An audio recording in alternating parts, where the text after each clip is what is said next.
Okay, well, thank you very much, and want to extend a good evening, a good afternoon, or a good morning, depending on where you are and what time you're listening to this. And want to thank you for the opportunity to speak to this wonderful group. It is an honor and a privilege for me to be presenting this webinar to such highly esteemed people. So thank you so much for that.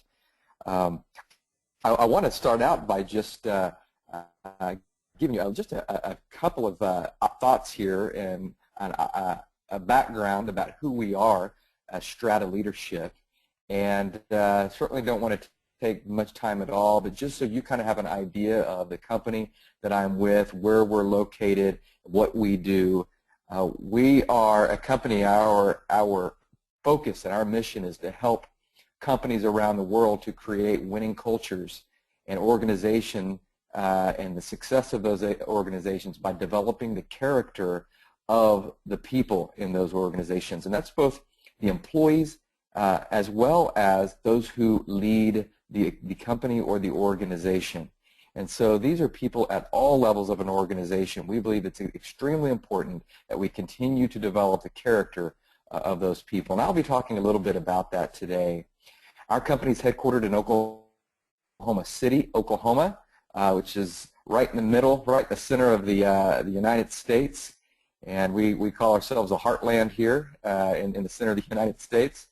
But we work in more than 20 countries outside of the U.S.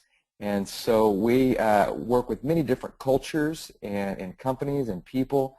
Kind of a sampling of some of those countries that we do business in. You'll see there China and Indonesia, and Romania, South Africa, as well as many others. And we also translate all of our materials as well, and currently we have our materials and our training translated in about 8 different languages.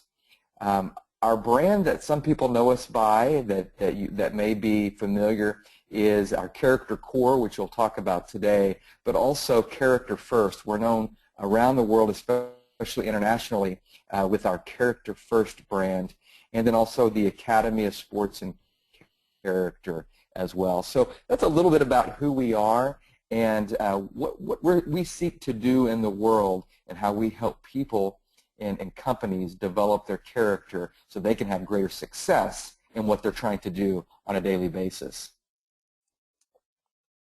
Okay. There we go. I'm having a little bit of a delay in my PowerPoint, so please forgive me on that. You know, whenever you think about the success of your company, the success of your organization, it is going to depend in large part on the behaviors of your people. And when we think about the behaviors of your people, they culminate to become really the behavior of your organization. As we look at our skill, as we look at the things that we want to see within our people of our company, we often look for the 4 things that you see on the screen. We are looking for the right skill. We're looking for intelligence. We often want to look for relationships. How do people get along with each other? Can they get along well with people? Can they manage their relationships? And then finally, knowledge. Is there a degree they must have? Is there a certification? Is there a skill that they must have? And these 4 things are very important and typically is what we will hire people on. It's what we try to grow constantly. It's what we would call the competence of a person, an employee. But as we work with more and more companies, we see that there's something underneath these 4 things that is even more important than what you see here. And that thing that is the underlying factor of the success of an employee, the success of a leader, is that person's character. It's how the person behaves to get and to do their work and to maintain relationships in their workplace, and how they go about doing their work, not just what they do, but how they go about doing it. And that's a in large part, what we're going to be talking about today. And on this slide here that you'll see in front of you, I'd like to kind of tell you a little bit about the character that we see and how it does impact directly your business and your organization. You'll notice on the listing to the left-hand side of the slide that we have a high character versus a low character. And there are some business leaders that we'll work with initially, and they'll say, you know, I am only interested in what the person does on the job, what skill they have, what knowledge they have. We'll deal with the character. And in essence, what they find is that if you get someone with the wrong character, it doesn't matter how good they are, how much knowledge they have, or how good they may be at their job, because over time they end up undermining their own performance because of how they handle themselves and conduct themselves, whether it be with their peers, it could be with their leadership, or it also could be with their customers or their clientele. Now you look at this list here and you will see on the left-hand side, these are some character traits, really a sampling of character traits that we teach in our curriculum. And it is a set of character traits you would probably want to see in your organization, of your people, as well as of your leaders. And hopefully, they are some character traits you would want to see in yourself as a leader. Enthusiasm, resourcefulness, dependability, diligence. As we drop down, flexibility. We're hearing that over and over in companies, that we're looking for people who can be flexible and nimble. How about gratefulness? Have you ever thought about your mindset of being thankful for the opportunities you have, thankful for how people help you, that being a character trait? And we would be remiss to not put in there as character traits of someone who takes responsibility, and also an overlooked character trait, which is that of humility. And there's so many studies that are showing us that some of the greatest leaders are those who not only can drive results, but at the same time have a humility about them that endears other people to them. On the right side of this, you'll notice that you'll see the low character traits, the things that we would say, these are the opposite of the high character traits. And unfortunately, these are some of the things that we see in our company with our people. It's really unfortunate, but these are the things that actually get people fired. Things like apathy, being lazy on the job. How about wastefulness? Excuse me for the background noise there. Dishonesty, procrastination, unreliability. And as you follow the arrow over to the right-hand side, you'll notice a list of outcomes for this. We see this all the time in companies. The outcome of absenteeism, employee turnover, grievances and lawsuits, worker compensation claims. And by the way, those are listed in red because those are the components that we often see that are directly related to losing money, or what we would call a tax on your organization due to low character. And some of you may be thinking about your organization, and you're thinking about what poor hiring decisions may cost your company when it comes to absenteeism, turnover, lawsuits, grievances, worker compensation claims that are maybe bogus or something to that effect. They're taken to the extreme. Those things cost companies thousands, if not millions of dollars a year. But it's just not those short-term things that have a direct line to the bottom line of your organization's expenses, but also look at the others. It also leads to, when you have people who have low character, can lead to low trust and respect, low engagement, energy, lower collaboration, and performance. Conversely, if they have a higher level of character, you have more people who are enthusiastic about what they're doing. They're more dependable. They're more flexible. They're more grateful in what they're doing. They're taking more responsibility. Those, you're going to see then a higher level of trust, engagement, energy, collaboration, and performance. And so depending on the level of character and what character is displayed, you're going to see a direct impact on the people, the culture, and ultimately the success of your organization. And that may be success in reaching your mission, could be success in terms of your profitability, but the success of your company will hinge upon the character of the people within your organization. Now I want to transition us into the next slide, which is a thought about what is character really? What does character for us, what does that look like, and what is it composed of? And so character, how we would define character, is it's our inward values that determine our outward actions. So our character begins with what's internal to us, what values that we have. And these values are those things that are important to us, and those things that we hold as those higher personal standards. And so some people get these values as they grow up. They get them from their family. They get them from the people that they're with. They get them from their religious upbringing. Other people don't get good values from that. Other people may not receive those things, or they'll get values that are poor, values that may be around things that are more selfish. These values actually build into what our belief system is. And our belief system here we're talking about is how you view the world, what's your perspective, how you see other people. And it's those belief systems about the world that then become what are our actions and our behaviors.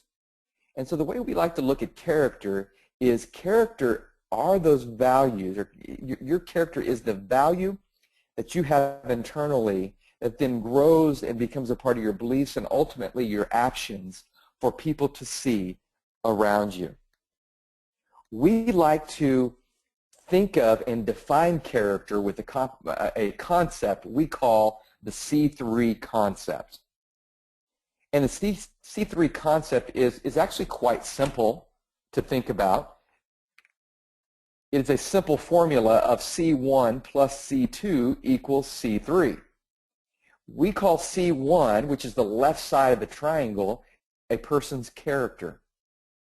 We call C2 a person's competence, and C3, when you add C1 with C2 of any person, then you get the outcome of C3, which is the consistency of that person. And the way we're defining consistency here is their long-term. And so as you look at this triangle, the triangle is here for a reason, because you see that the left side will support the right side, and the right side supports the left side. When we hire for people, and traditionally companies and organizations, when they're looking to hire a person, they lean and they put too much emphasis on the competence side, which is the skill, which is the knowledge, the know-how, the experience. And those things are very important, and we're certainly not discounting them. But what's often missing is how do we evaluate and hire for the left side of this triangle, which is the character. And it is through the actual understanding and the hiring and then the development of each person of the character, the C1, and the competence C2 that allows you to be able to grow and develop by longer term consistency of that employee. This is how we would actually go about defining them. C1 describes the mental model used to determine one's actions. In an organization, it includes the cultural norms, the values, those standards that guides our decision making, also guides the way we choose to act and behave in certain situations. The competence, as I mentioned before, is that knowledge and that ability that's needed to match the standard for what the job role is. And so what ability does a person need? What technical know-how does a person have to be able to do their job well? And then finally, you see the consistency is the ability to produce the same results over and over again, which increases trust, and it also builds the character and the competence of the organization. I'm going to go back and show you this triangle again, this C3 concept. And let me give you a little bit of an illustration here of how we view the importance of character. And imagine that you were riding a bicycle. And in that bicycle, just like any other bicycle, has pedals and a chain that drives the rear wheel. It has a front wheel. It's on balance, and you have a steering wheel with that bike. Every component of that bicycle is extremely important. If one of the components were not there, if you were missing a wheel, if you didn't have a chain, if you didn't have pedals, if you didn't have a steering wheel, then that bicycle would not be of use to you. In fact, it could be dangerous to you. And this is the same way it is.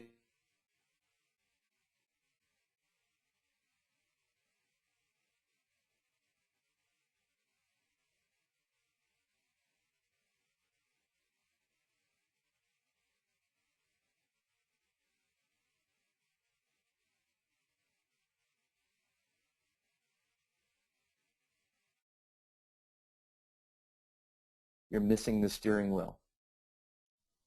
And so people, in essence, who are lacking character or who have not built a character, it's like building a better, faster, stronger bike, but not having a steering wheel. And we know where riding that bike will lead. We see it all the time. We see it in our world, whether it be with business leaders, politicians, country leaders, athletes, friends, where competence is of a high standard and a high value, but if there's a breakdown of character at some point, it will harm the person and it will harm the organization that they're a part of. And so this is why it's so extremely important, and why at Strata Leadership we are committed to helping companies increase the level of both their competence as well as character. If I had us all sitting around a table or in a smaller setting where we had some groups, I would have you split up and determine in this list of challenges that we often see in the workplace, I would have you determine, is this a C1, a character issue, a character challenge, or is this a C2, a competence challenge? And as you look at the first one, it says late for meetings. Now, a lot of people would say, well, that may be a character or a competence issue. Maybe the person had a hard time getting to work. They took a route that caused traffic. And I would say I would agree with that. Perhaps they're new to the job and they haven't figured out the best way to get to the work, and they're still learning that from a competence standpoint. However, there is a way that we can see this as a character perspective or character issue, and that is, what if a person is chronically late to meetings? If a person's chronically late, we would call that a lack of punctuality.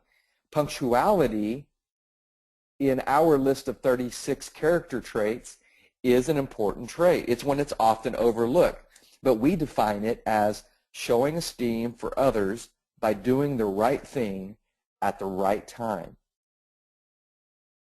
And so a lot of people, and we teach this, and we have a lot of people that say, I never thought of punctuality being a character trait.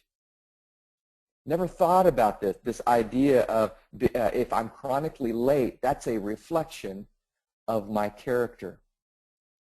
We had one company that we worked with that it was a retail company, and they had many different stores across a number of states in the United States. And they continue to have problems with people showing up on time. And a lot of their employees that that would have problems with punctuality were younger people. They were in their 20s, fresh out of their formal education, and they were late, and they would have to have coaching with their manager that would say, it is so very important that you are on time. And that helped out to some extent. But they actually, for 1 month, focused on this concept of punctuality. And they rewarded people who had been punctual over a certain period of time. And the months following, they said and reported how great it was that there were so many people who now viewed punctuality as being a reflection of their character. And just through the act of recognizing and appreciating people for being on time and defining it and educating people on the character quality they wanted to uphold in their company, that was the thing that helped them change the tide of people coming in too late to work. It's an example of the power of character when it's educated, when it's taught, and whenever it's acknowledged and celebrated, can actually begin to change the culture of a company in a good way. Well, look at some of the other things on this list. What about a negative attitude? That, we would say, is a character issue. Impatience, another character issue. Poor communication skills. This can certainly be a competence issue, but you know, and I know people who have competence in communication, yet they communicate poorly, and this becomes a character issue. What do you mean by communicating poorly, you might ask me? Well, when we communicate in a way that is for our own desires, to make our own selves feel good, and we don't think about how to help other people hear us, then that could be a thing that could be a character issue. We call this the character trait of persuasion. And so persuasion, we would actually define as understanding others so that I can effectively communicate to them. And so you see some of the other things on here, a lack of organization. We believe that although you don't have to be overly organized, we believe that orderliness is a character trait. And we would define orderliness as arranging myself and my surroundings to achieve greater efficiencies. Lack of appreciation for others. I mentioned gratefulness before. Gratefulness we define as letting others know by my words and actions how they have benefited my life. And this last one here doesn't enforce policies. And as you can imagine, if you've got some policies in your company that you have set as standards, and a manager or a leader or even an employee refuses to enforce that or live to that standard, that could be a dangerous thing for your company. It could be an unhealthy thing for your company. We would call that a character challenge as well. I want to show you here the list of our 36 character traits, what we call our traits or our qualities. We define each of these, and our definition of each of these is how we work with companies to help them educate their people, educate their leaders, educate their employees, and sometimes even their customers or their clients with the standards of that company. Now, unfortunately, we don't have the time on this webinar to define each of these, but we wanted to at least give you an opportunity to be able to see what these core traits are here. Now, I want us to go a little bit deeper in this, to think about, now, how do we develop this in people? Because it's great to have a set of standards, a set of words and definitions for what we want to hold as the character standards in our organizations. But it doesn't do us any good unless we are able to, as an organization, continue to develop this, strengthen it in our people, and hold this as a high standard for our culture. And so this slide right here is just depicting an idea that we want to challenge organizations. We want to challenge companies to not just focus on what they do every day what you do to keep your organization moving, what you do to reach your mission, what you do to make money, what you do to make profit, to grow. But we want to raise you to a higher level of thinking and your organization to a higher level of thinking. And that's what we do. We help raise the organizations that we work with from an idea of what you do, what you're working on, to how you do what you do. So if you're an engineering company and or a software company and you work with clients and you are building products, you're building systems for someone, you do that probably very well. That's what you do. But let's raise that level of thinking to now, how do we do that?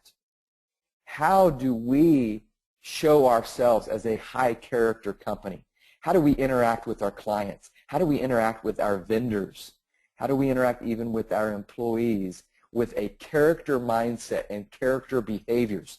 And maybe those are things of having a higher level of creativity, a higher level of gratefulness, a higher level of wisdom and humility that takes us from being a company just like everyone else. Because if you're a software company, if you're an engineering company, if you're a construction company, there are a lot of other companies that are just like you.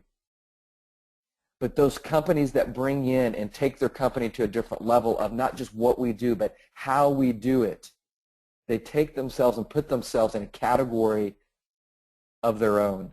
They differentiate themselves among their peers, among their competition, and they differentiate themselves that show their clients and show the potential clients, hey, this is what is different about this company, and this is the reason why I would want to do my business with this company. It's because of their culture. It's because of how each individual chooses to do their work. So this next slide here is a three-component model of how we go about building character in individuals, but also in cultures, in companies. It's composed of three things. First of all, educating. We want to educate people on what are the character standards that we have within this organization. And that's where Strata Leadership partners with organizations and companies to help you already have those ready to go. You don't have to create those on your own. We have those ready to go. Not only do we have those that we build within our training programs and that we have as our online resources, but we also have a magazine, a monthly magazine that highlights a character trait every month that you can hand out to employees. And that magazine is something that then they can take home with them, and it has articles in it and ideas about how do I display this character quality at a high level at work, at home, in my community, those sorts of things. So education is the first thing. We got to help people understand what is it, what is that standard that they're being called to, and what really does character mean. You know, I think a lot of people grow up hearing character, but they don't understand exactly what it means. They don't know how to define it. And that's what we've done, is help people define it by these specific words and these traits and these qualities that now people can say, okay, I understand being positive is a character trait. Having resilience, showing respect for others, that's a trait.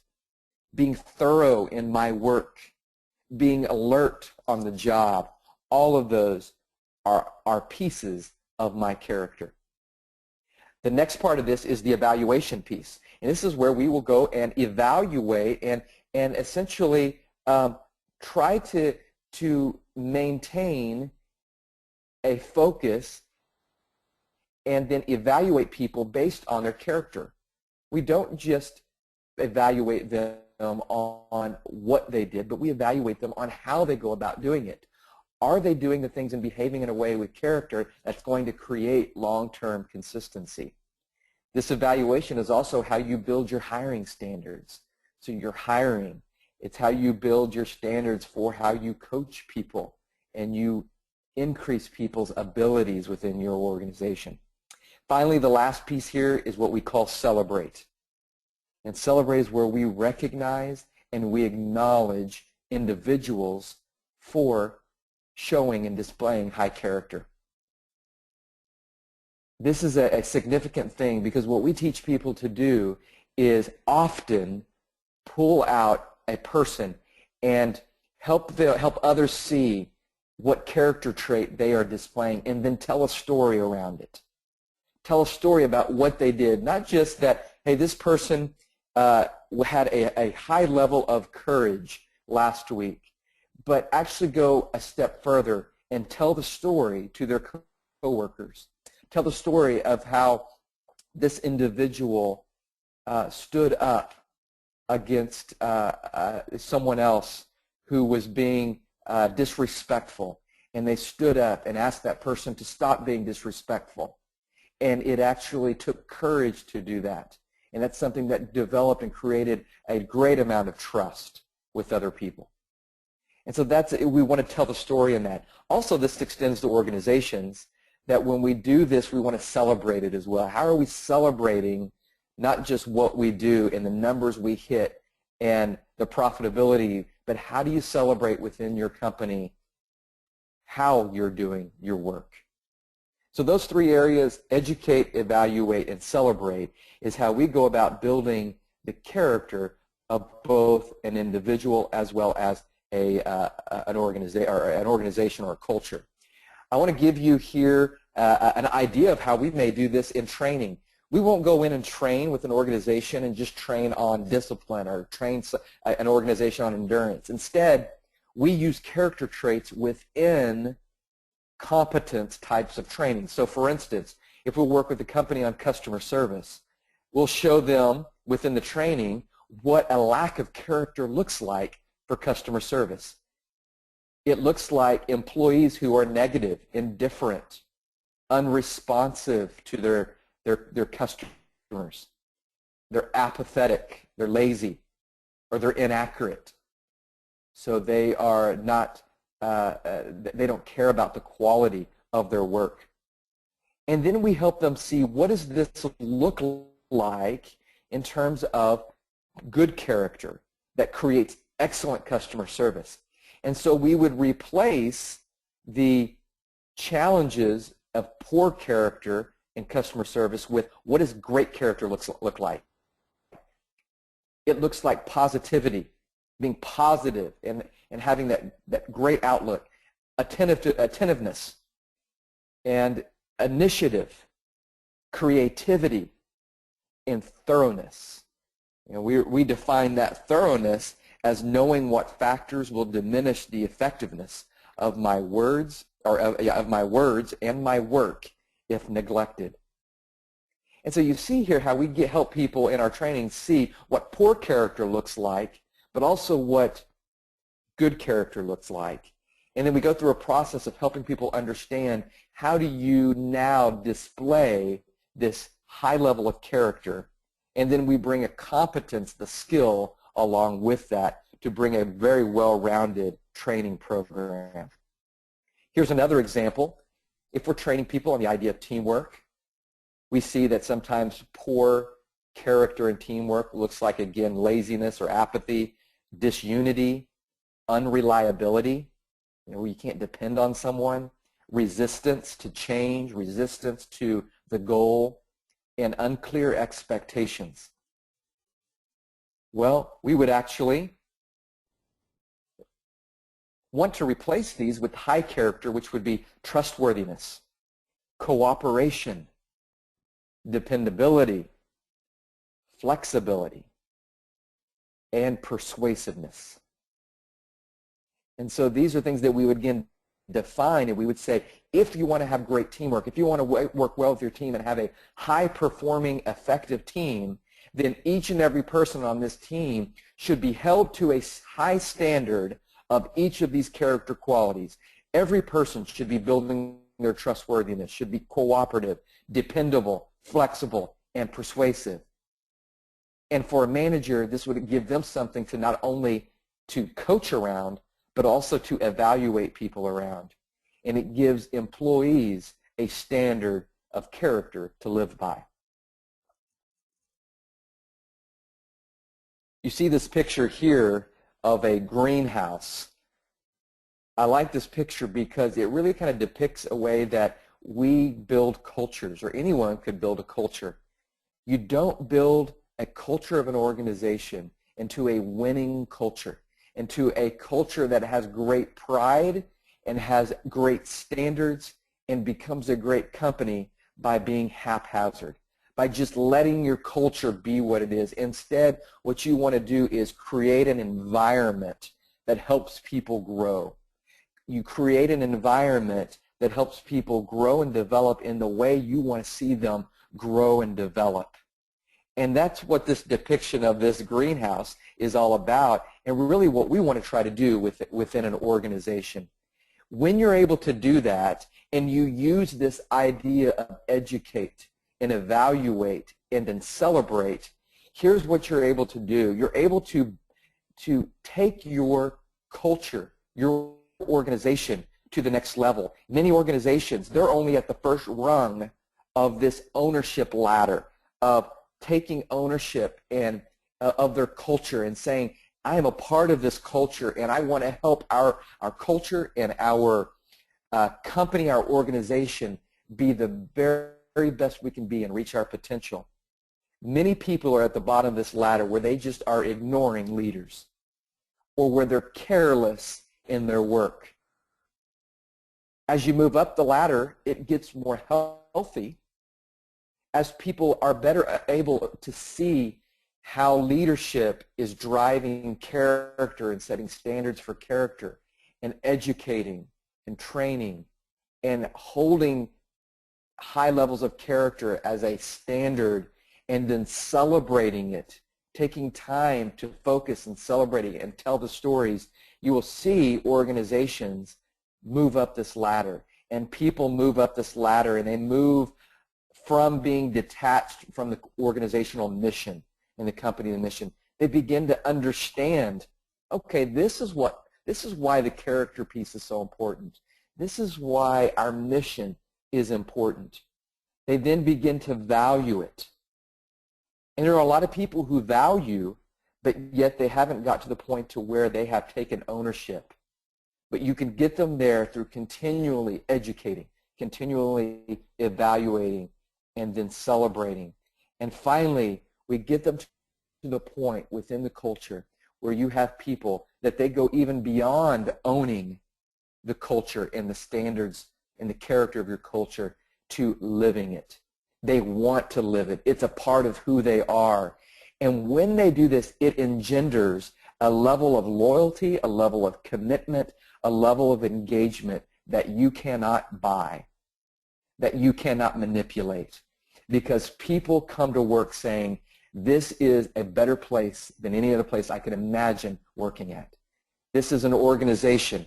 I can't imagine finding anything better than this because of the way I'm treated, because of what we stand for, because of how we treat each other, because of how we serve our clients and our customers. And also, your clients and customers look at you as an organization and sees people who are living it within their organization. When you see companies being able to do this, it becomes extremely exciting. It becomes something very powerful and indeed creates a culture that is winning.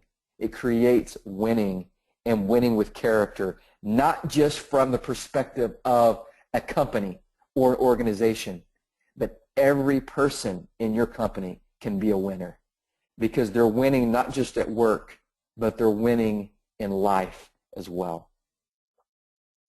Well, it's been a pleasure to talk to you here. I'm going to open it up for questions and answers. The last couple of slides that I have here really kind of tells you about some of the services that we offer through Strata Leadership. We do training workshops and seminars, leadership academies. I mentioned our magazine. We also do culture analysis, engagement analysis, and provide recommendations to companies based on what they can do to increase their effectiveness and build their cultures and build their leadership teams. We also do executive coaching, assessments, and we also do we facilitate leadership and strategy retreats as well. So this gives you an idea of some of the things that how we go about helping companies implement this idea of character and character-based leadership and character-based companies with these organizations around the world. On this last slide here, you see also my contact information. If there's anything that I can do to help you or any questions you have, please feel free to reach out to me. So with that, I will open it up for questions and hand it back over to you, Mr. Jaffrey.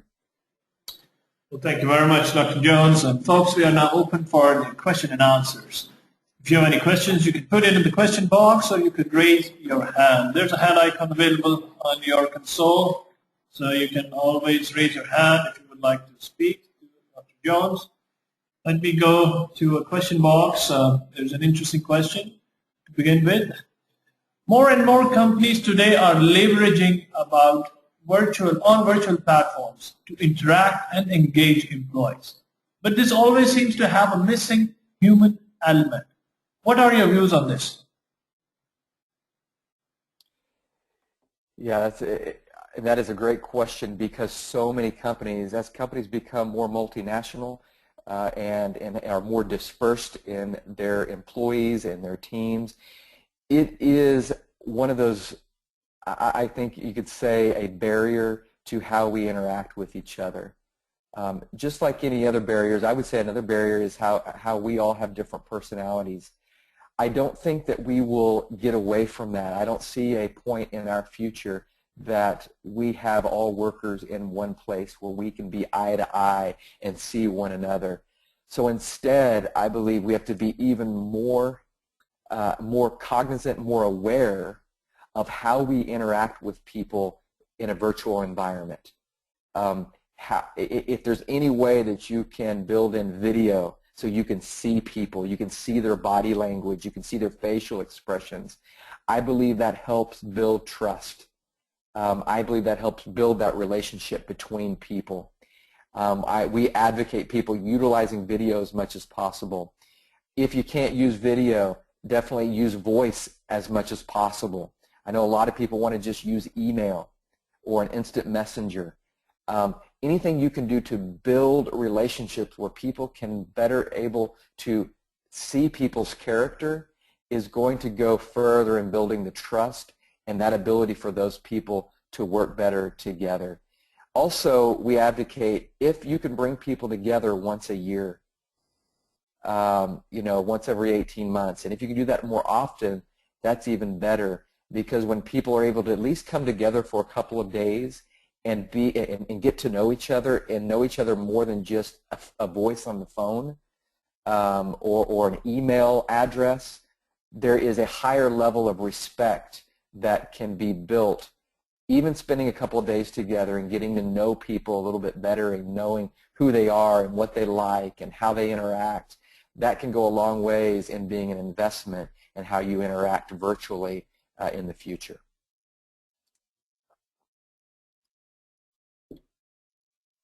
Well, thank you very much. We have another one. Dr. Jones, what do you suggest or recommend about the usage of psychometric tools to assess employees' behaviors? Are they really helpful to map their personality profiles, or end of the day they are just only commercial tools? Yes, this is a very hot question. We're getting this quite a bit, and I answer this question at least twice a week, it seems like lately. I believe personally that there are many very good psychometric tools out there that are very helpful for organizations, for leaders in developing their people. However, saying that, there are some that are not so good. And there are companies that are out there selling things that are not going to be highly effective for you.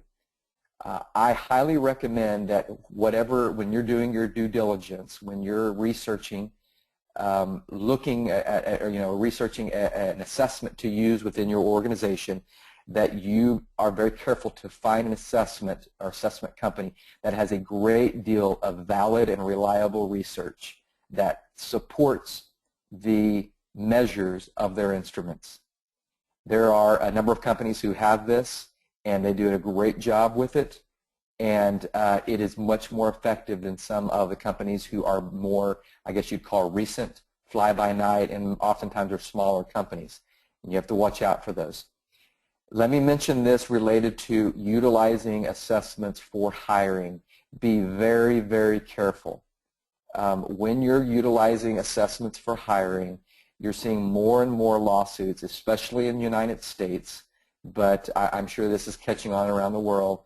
But when you have equal employment type of laws, or you have anyone who can file a grievance that you're being biased, it's extremely important that the measurement tools that you use, the psychometric measurement tools, are unbiased and they're valid and they predict performance.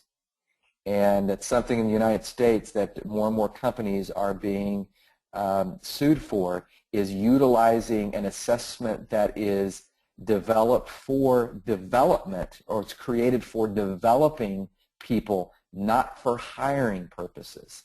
So for instance, Myers-Briggs is a very popular, Myers-Briggs type indicator is a very popular assessment in the United States, has been used for many years, and is intended to be used for individuals and team development.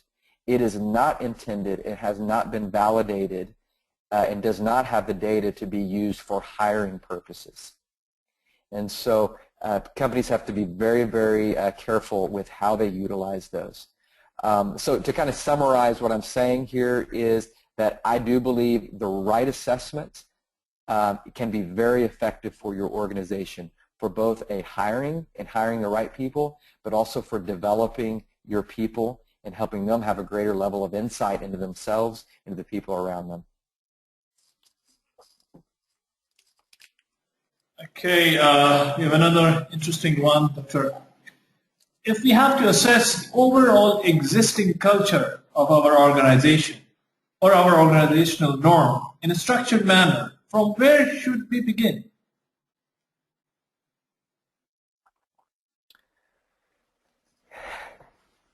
So one of the things that we do as we do cultural analysis, and we work with companies, we first want to talk to their leaders and get a sense from their leaders of what do they think their strengths and weaknesses are and their major gaps in their organization. And this can be anything. It can be character, but it also could be in the way that they are working with their customers. It could be a knowledge gap. It could be an experience gap. It could be what we're seeing in the United States with a large population being at the end of their careers. It could be a potential gap in talent as a large portion of the company is about to retire or go into a retirement phase. And so we start off with leadership wanting to know, what is it that you are troubled with? What is making you not sleep at night, right? Then we'll go into a company and do an online assessment that is a broad assessment of trust and engagement and loyalty for the company. And that gives us some really good insights into the foundations of a culture. So we know if a culture is struggling with a low level of trust, then there are going to be a lot of other things there we need to be looking for and try to hone in on what's breaking down trust. Engagement. Are people wanting to commit to giving their best effort to work? If not, that's foundational for something's wrong. And typically there's something wrong with how leadership is leading and how people are being appreciated on the job. And so these things are a piece of what we would look for in the foundation. And then what we do actually as a company that's different than a lot of other companies is we'll take the next step and we will interview a sample group or a portion of the employees. And we'll be able to drill down by asking some questions to get a better understanding of what are the strengths of that organization, what are the gaps and the opportunities to be able to improve that organization, improve their culture. But we'll utilize the quantitative data from that online engagement survey to be able to help us know where to pinpoint. because, and I think as this question asks, there's a lot of ways you can go when you're looking at and trying to assess your culture. And doing that engagement survey up front gives us kind of the target points to help us pinpoint where we need to go.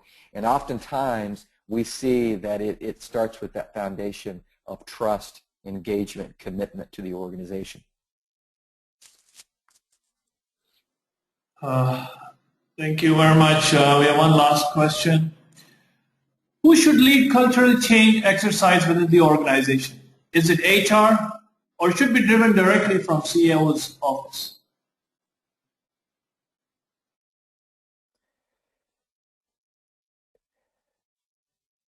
I believe, and where we have seen this in company after company, that what I would call this doing it right, implementing it and sustaining it for a long period of time, is when the character of the company and the culture of the company is driven from senior leadership, where from the very top it is driven, and they are acting as not only the mouthpiece and the visionary and casting the vision of what the culture looks like, but also they're putting their actions behind their words. They're with people. People are seeing the qualities in their senior leaders.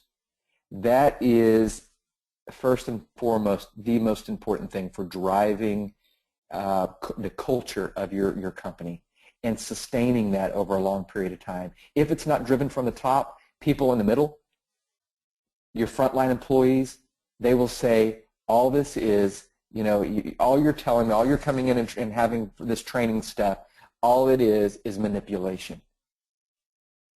Where they see it as not manipulation, but as a way of doing business the right way, is when they see their senior leaders doing it. So without a doubt, it's driven from the top. Now, I certainly believe that leaders who do this well and drive this well from the top, they don't just do it themselves. They have a strategy and a plan for bringing other people and partners within the business on board with them.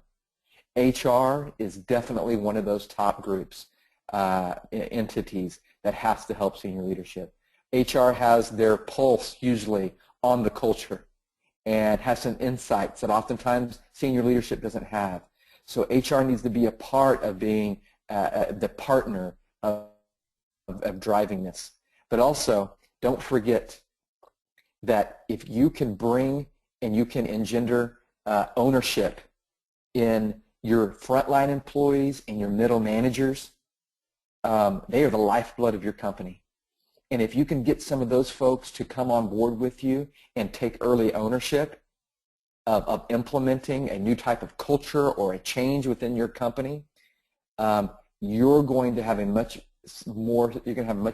higher percentage of success, because you've got people seeing within their peers that their peers are buying in, that their peers are jumping on board to be a part of this new culture and to live it out and to make it a part of what they do. And so, in summary, yes, drive it from the top, but ensure that those leaders are not just driving it themselves, but they're partnering with people throughout the company. Well, that really brings us towards the end of the webinar. Thank you very much, Dr. Jones. Any concluding remarks you would like to give before we dismiss out? I just want to thank you for the opportunity to speak with you all. I hope you hear the passion in my voice for this. This is something that I don't look at this as just a business, but we look at it as a mission to have more companies, more people, more organization doing business the right way and doing it with character. And when we can do that, think about the impact businesses and organizations can have on the world to make our world a better place.